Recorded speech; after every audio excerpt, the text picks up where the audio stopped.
কুমার সভয়ে চমকে উঠল, কিন্তু তারপরেই বুঝলে উপর থেকে গর্তের ভিতরে এক গাছা মোটা দড়ি ঝুলছে। কুমার বিস্মিত হবারও অবকাশ পেল না। তাড়াতাড়ি দড়ি গাছা চেপে ধরতেই উপর থেকে কে তাকে টেনে তুলতে লাগল। পাতাল ছেড়ে পৃথিবীর উপরে এসে দড়ি ছেড়ে দাঁড়িয়ে উঠে কুমার উল্লসিত কণ্ঠে বললে, উফ, কে তুমি ভাই? উফ, আমাকে জমের মুখ থেকে বাঁচালে। কারোকে দেখা গেল না, খালি অন্ধকার। কোনো জবাব এলো না, খালি শোনা গেল কার দ্রুত পায়ের শব্দ। কে যেন সেখান থেকে চলে গেল, যেন ভৌতিক কাণ্ড। কে এই অজ্ঞাত ব্যক্তি? কেন সে তার সঙ্গে কথা কইলে না?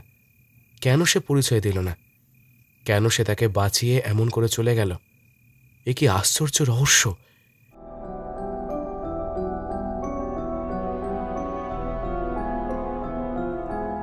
বাংলা ও বিশ্ব সাহিত্যের রোমাঞ্চময় গল্পের ঝুলি দিয়ে সাজানো আমাদের এই বিশেষ উপস্থাপনা দ্য অ্যাডভেঞ্চার স্টেশন। আজকে আপনাদের জন্য রয়েছে সুন্দরবনের বিভীষিকার দ্বিতীয় পর্ব।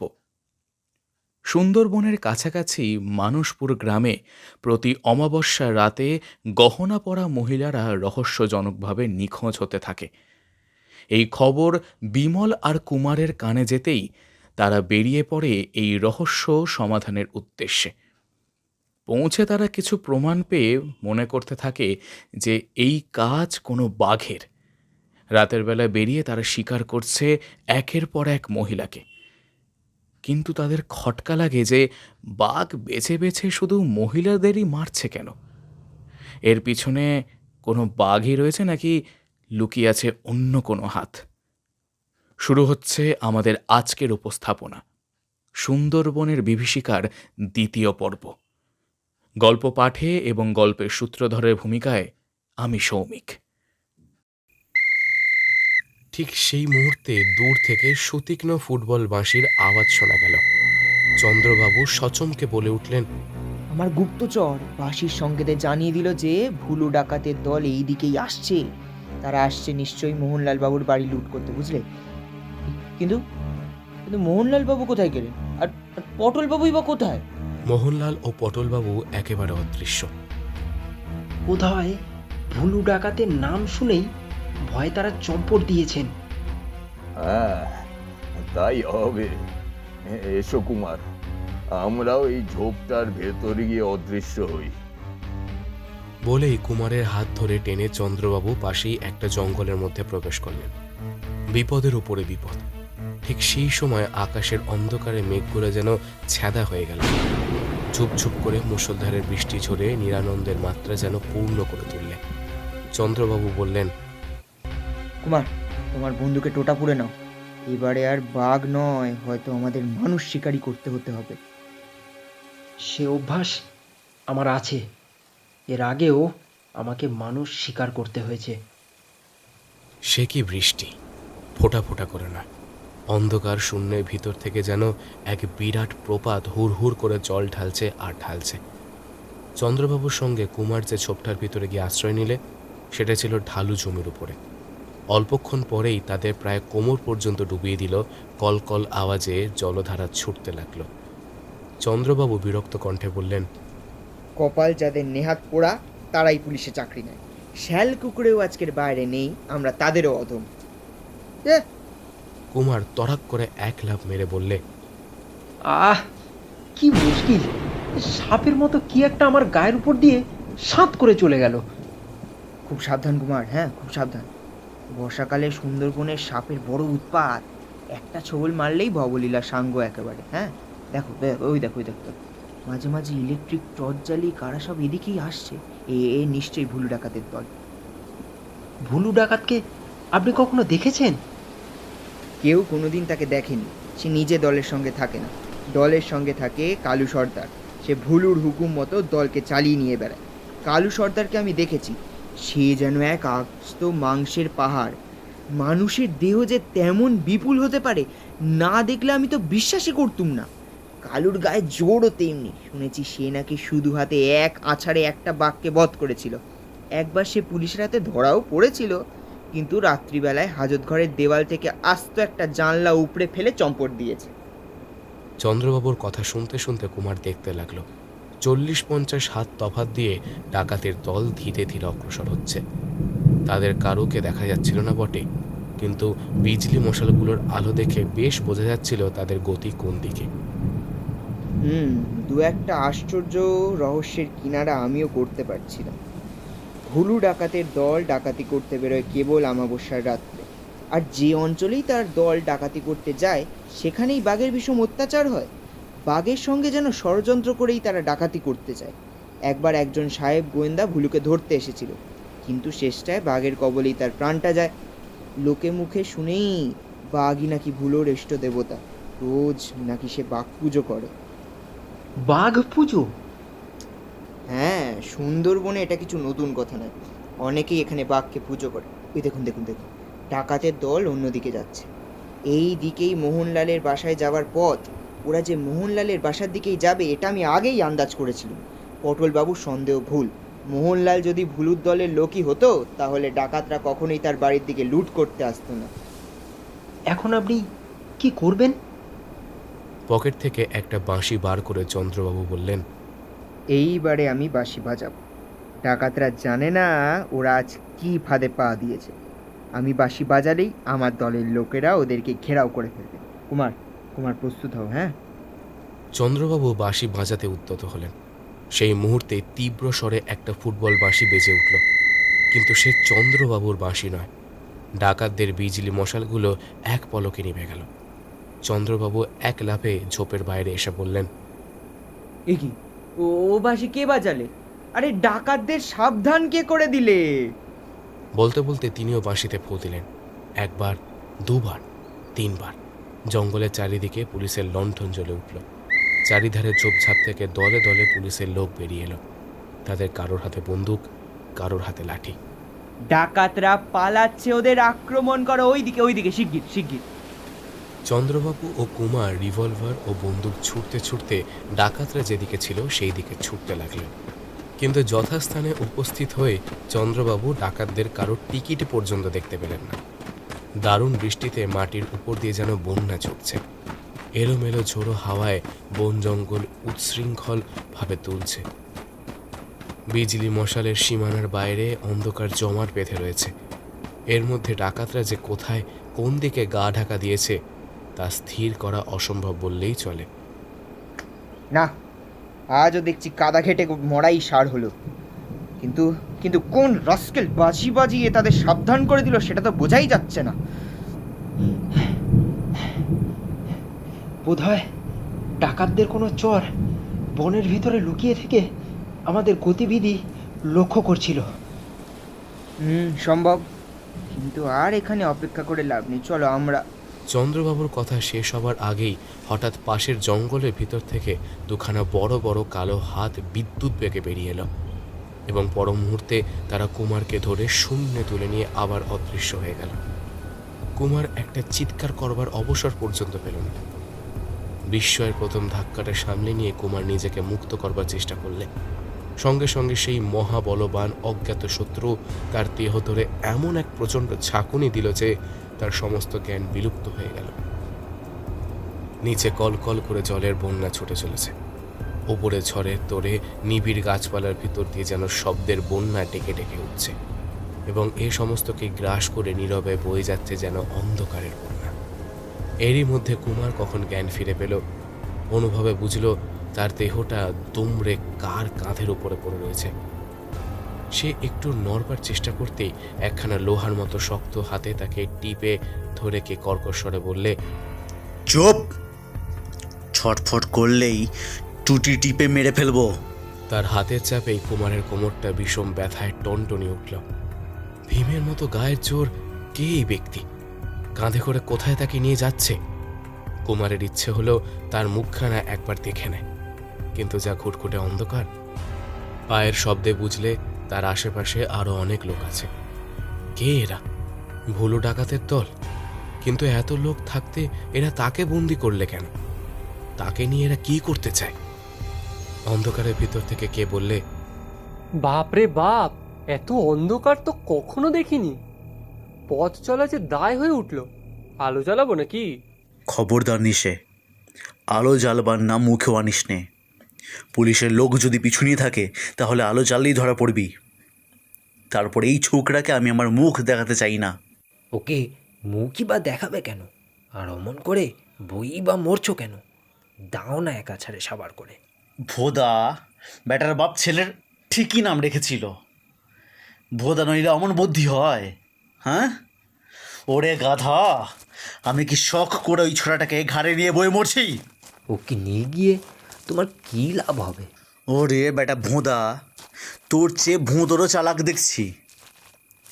এ ছোড়াকে নিয়ে কি করব এতক্ষণও বুঝিস নে? শোন তবে, আপাতত এ ছোড়া আমাদের আড্ডায় বন্দি থাকবে। আসছে আমাবস্যা ডাকাতি করতে বেরোবার আগে মা কালীর সামনে এ ছোড়ার বলি দেব। মা বোধহয় আমাদের ওপর রাগ করেছেন রে। তিনি মুখ ফিরিয়েছেন বলেই এ যাত্রা আমাদের কাঁদা খেটে মরেই সার হলো। এমন তো কখনো হয় না। মা নিশ্চয়ই নরবলি চান রে। লোকটার মুখের কথা শেষ হতে না হতেই ভীষণ এক ব্যাঘ্রের গর্জনে আকাশের মেঘ আর অরণ্যের অন্ধকার যেন থরথর করে কেঁপে কেঁপে উঠল। সঙ্গে সঙ্গে মানুষের তীক্ষ্ণ আর্তনাদ, বারবার 3 বার। তারপরেই সব চুপচাপ। মহা আতঙ্কে কম্পিত কণ্ঠে কে বললে, সর্দার, হুম, বাঘ। না, মা আমাদের বাঘাই চণ্ডী। বললুম তো, মায়ের খিদে পেয়েছে, মা নরবলি চান। তোরা তোমাকে খেতে দিলি নে, মা তাই নিজেই খিদা মেটাতে এসেছেন। কিন্তু মা যে আমাদেরই কাকে ধরে নিয়ে গেলেন, এ কী রকম মা? নিজের পেটের ছেলেকে পেটে পড়বেন? খিদের সময় আপন পর জ্ঞান থাকে না রে ভোঁদা, আপন পর জ্ঞান থাকে না। আর কেই বা মায়ের ছেলে নয়? হ্যাঁ, মা তো জগৎ জননী, সবাই তো মায়ের ছেলে। কুমার চুপ করে সব কথা শুনে যাচ্ছিল। নিজের পরিণামের কথাও শুনলে। বলির পশুর মতো তাকে মরতে হবে। তার মনটা যে খুব খুশি হয়ে উঠল না, সে কথা বলাই বাহুল্য। সর্দার বলে যাকে ডাকা হচ্ছে, তাকে যে কাঁধে করে বয়ে নিয়ে যাচ্ছে, কে এই লোকটা? এই কি ভুলু ডাকাত? না তার প্রধান অনুচর কালু সর্দার? বিমলের কথা তার মনে হলো। সে এখন কলকাতায়। তার বন্ধু যে আজ মরণের পথে এগিয়ে চলেছে, একথা সে জানেও না। কুমারের মনে এখন অনুতাপ হতে লাগল। কেন সে বিমলের জন্য অপেক্ষা করেনি? কেন সে একলা এই বিপদের রাজ্যে এলো? বিমল যদি আজ এখানে থাকতো, তাহলে নিশ্চয়ই সে প্রাণেপণে তাকে উদ্ধার করবার চেষ্টা করত। আর খুব সম্ভব তাকে উদ্ধার করতে পারত।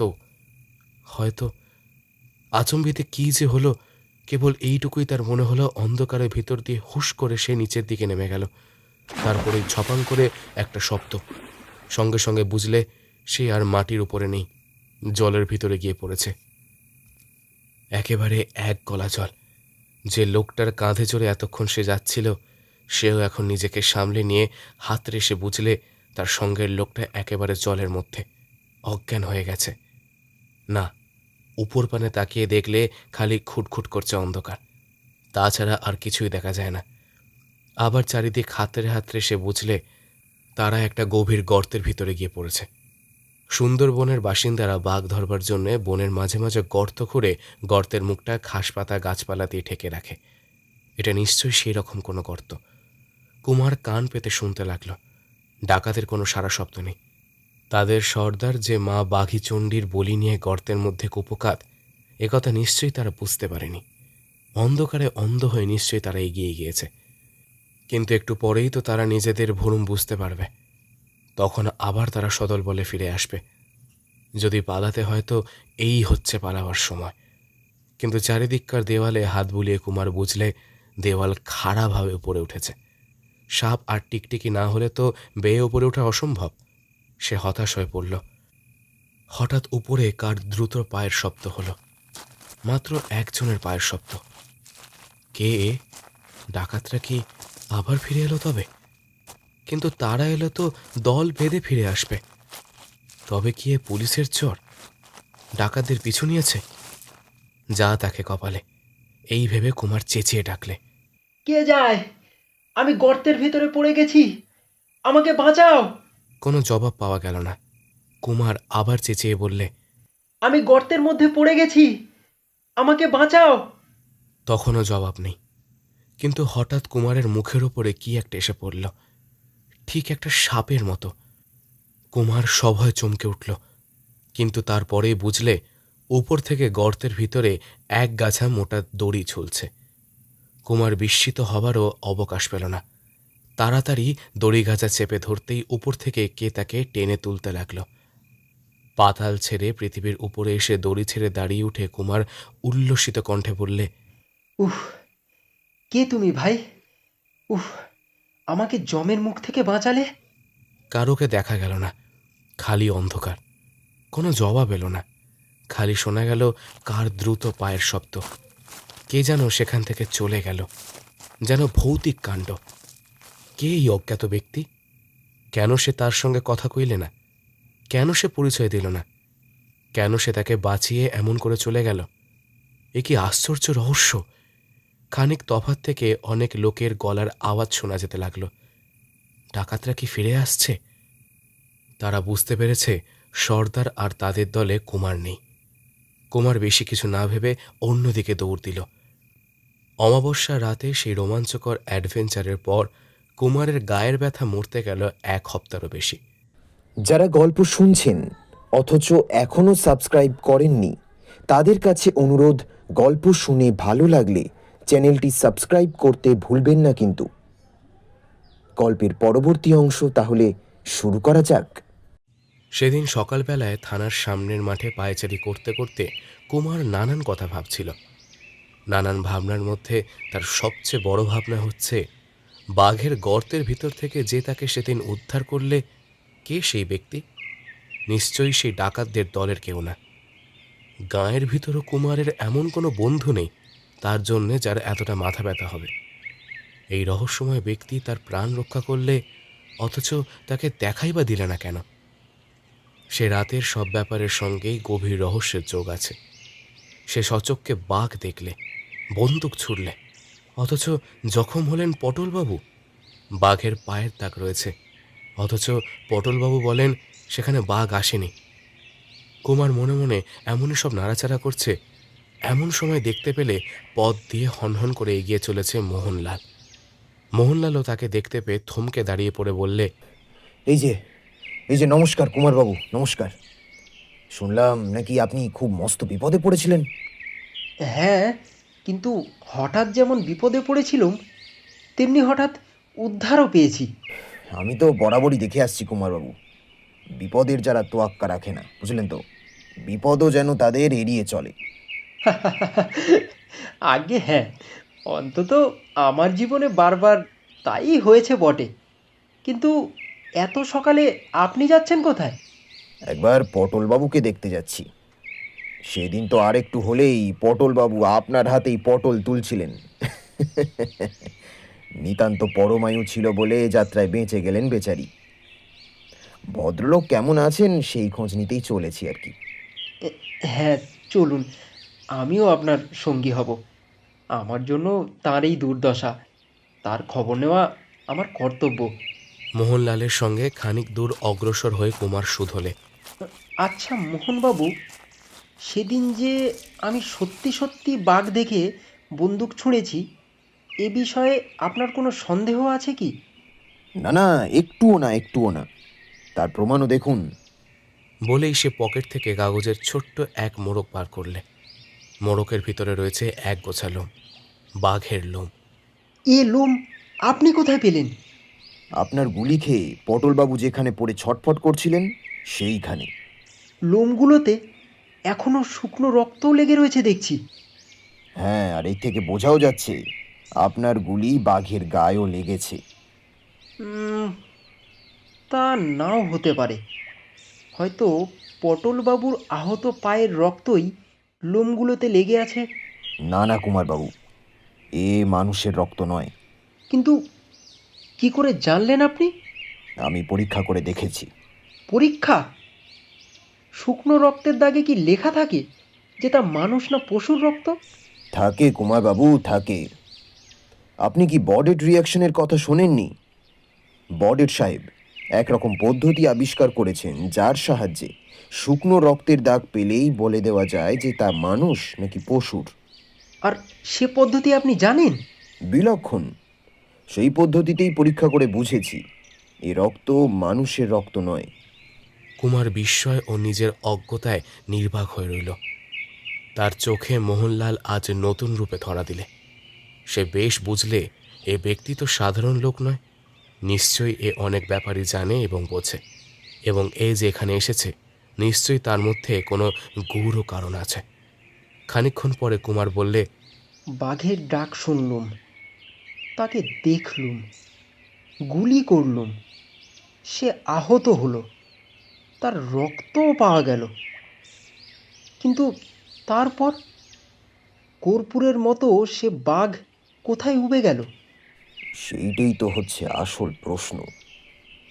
একটা মস্ত বাঘ তার আস্ত দেহ নিয়ে অদৃশ্য হয়ে গেল একেবারে। কোথায়? আর তার সেই খোঁড়া ঠ্যাং নিয়ে পটলবাবুই বা চোখের নিমেষে হাওয়ায় মিলিয়ে গেলেন কেমন করে? প্রাণের দায় অসম্ভব সম্ভব হয়। কচ্ছপ দৌড়ে হরিণকে হারিয়ে দিতে পারে, তবে পটলবাবু হয়তো ডাকাতদের ভয় পিট্টান দেননি। তবে আপনার ভয় তিনি বোধহয় একটি মাত্র ঠ্যাঙে ভর দিয়েই লম্বা দিয়েছিলেন। আমার ভয়ে? হ্যাঁ, আপনার লক্ষ্যভেদ করবার শক্তির ওপরে হয়তো তার মোটেই বিশ্বাস নেই। একবার বাঘ বধ করতে গিয়ে তো আপনি তার পা খোঁড়া করে দিয়েছিলেন। তারপর আবার ডাকাত মারতে গিয়ে আপনি যে তাঁরই প্রাণ পাখিকে খাঁচা ছাড়া করতেন না সেটা তিনি ভাবতে পারেননি। কাজে কাজেই পলায়তি সজীবতী। পটলবাবু বুদ্ধিমানেরই কাজ করেছিলেন। কুমার অপ্রতিভ হয়ে মাথা হেঁট করলে। মোহনলাল তারপরে যেন নিজের মনে মনেই বললে, সবই তো ঠিক আছে, কিন্তু এ কিরকম কথা? বাঘের গায়ে লাগলো গুলি, বাঘ হলো জখম, তবে পটলবাবুর পা কেমন করে খোঁড়া হলো? তাই তো, এ কথাটা তো কুমার এতক্ষণ ভেবে দেখেনি।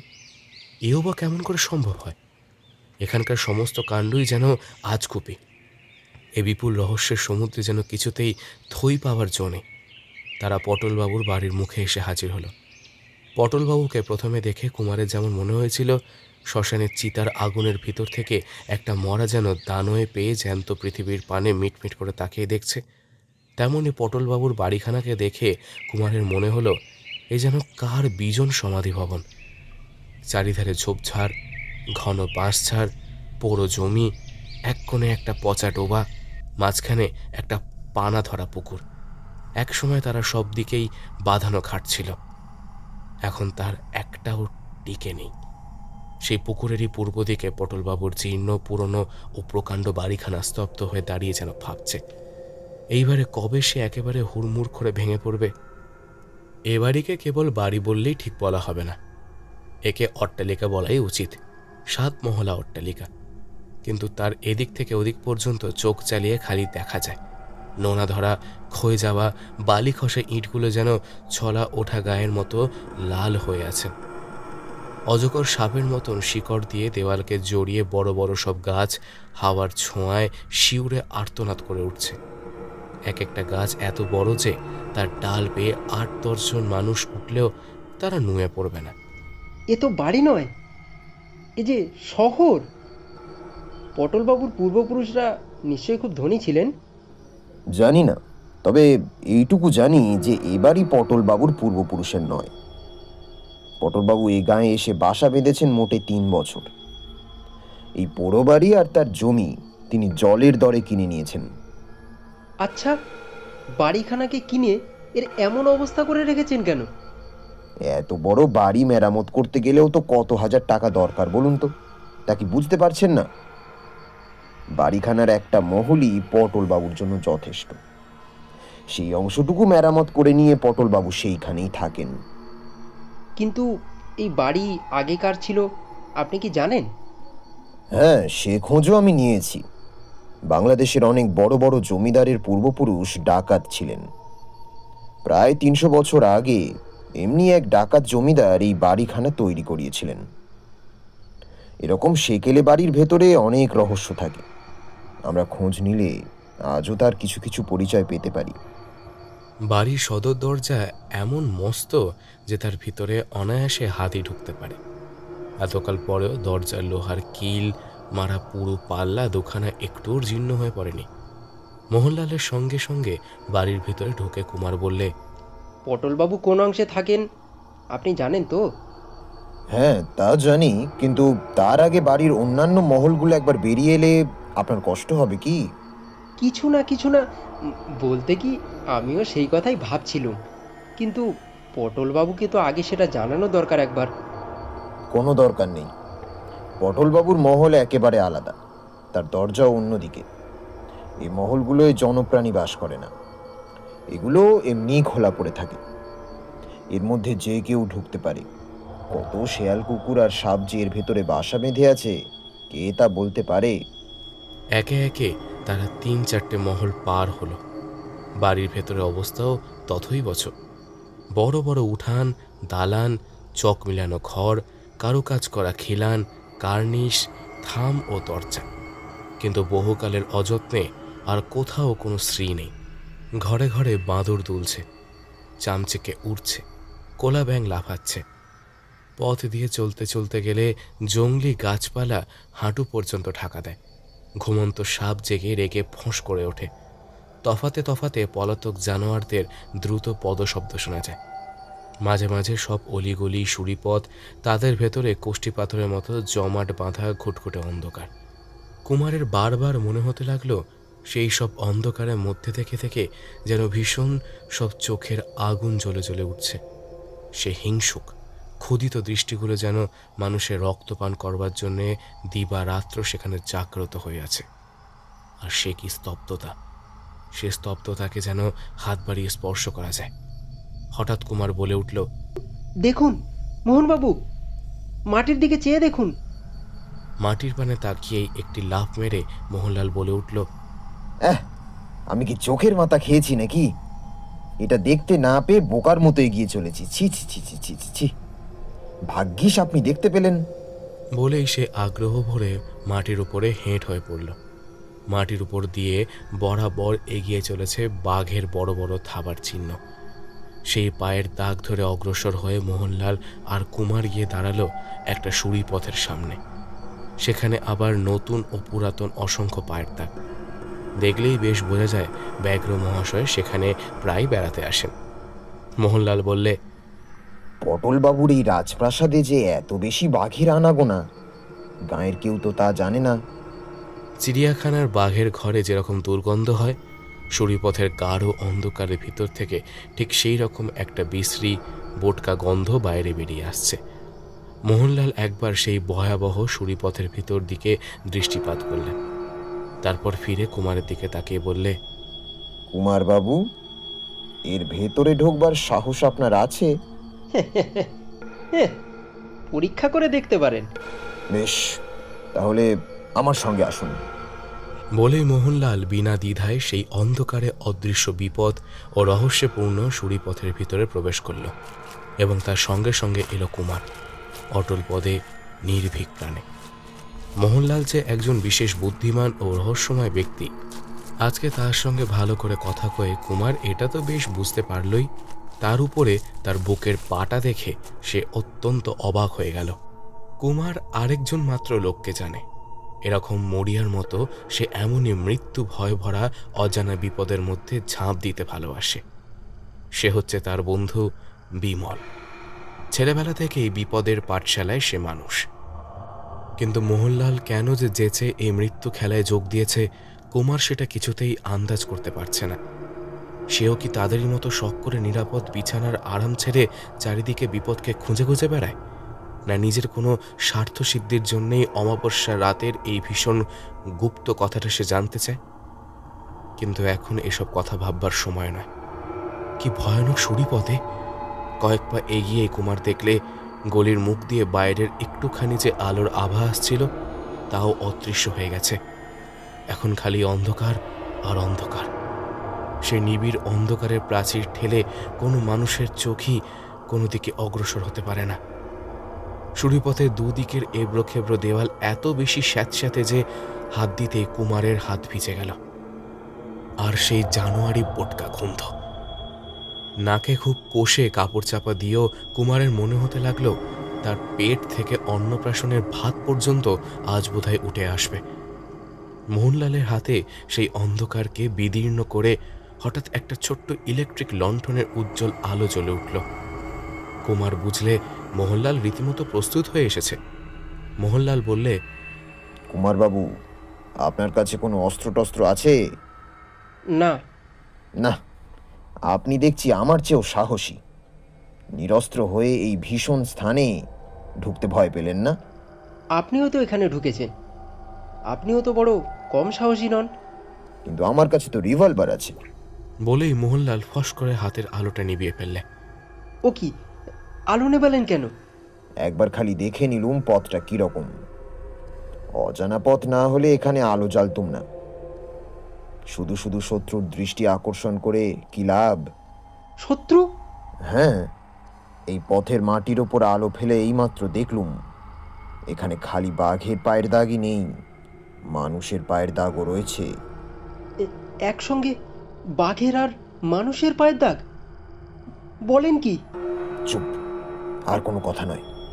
হয়তো কেউ আমাদের কথা কান পেতে শুনছে। অত্যন্ত সতর্কভাবে পা টিপে টিপে দুজনে এগোতে লাগলো। অন্ধকার যেন হাজার হাত বাড়িয়ে ক্রমেই বেশি করে তাদের চেপে ধরছে। বদ্ধ বাতাস দুর্গন্ধে যেন ক্রমেই বিষাক্ত হয়ে উঠছে। কি একটা প্রচণ্ড আতঙ্ক যেন তাদের সর্বাঙ্গ আচ্ছন্ন করে দেবার জন্য চেষ্টা করছে। কুমারের মনে হলো সে যেন পৃথিবী ছেড়ে কোনো ভূতুরে জগতের ভিতরে প্রবেশ করছে। এ পথে যেন চোমালয়ের পথ। প্রেতাত্মা ছাড়া আর কেউ যেন এ পথে কোনোদিনও পথিক হয়নি। আচম্বিতে মাথার উপর দিয়ে বদ্ধ বাতাসের মধ্যে ঠান্ডা হাওয়ার চঞ্চল তরঙ্গ তুলে ছটপট করে কারা সব চলে গেল। সমাধির নিঃশব্দতার মধ্যেই হঠাৎ সেই শব্দ শুনে কুমারের বুকটা ধরফড়িয়ে উঠল। কিন্তু তারপরে কুমার বুঝলে এই মৃত জগতে জীবন্তের সাড়া পেয়ে বাঁদরেরা দলে দলে উড়ে পালাচ্ছে। আরও কিছু দূর এগিয়ে মোহনলাল চুপি চুপি বললে, এখানে একটা দরজা আছে বোধহয়। বলেই সে আবার এগিয়ে গেল। অন্ধকারে হাত বুলিয়ে কুমারও বুঝলে দরজাই বটে। তার পাল্লা দুটো খোলা। সেও চৌকাঠ পার হয়ে গেল। তারপর দুদিকে হাত বাড়িয়েও আর দেওয়াল খুঁজে পেল না সে। সুড়িপথ তাহলে শেষ হয়েছে। কিন্তু তারা কোথায় এসেছে? এটা ঘর না অন্য কিছু? শেষ হলো আমাদের আজকের উপস্থাপনা সুন্দরবনের বিভীষিকার দ্বিতীয় পর্ব। খুব তাড়াতাড়ি ফিরে আসছি তৃতীয় পর্ব নিয়ে। ততদিন সাথে থাকুন এবং শুনতে থাকুন the adventure station. Stay tune.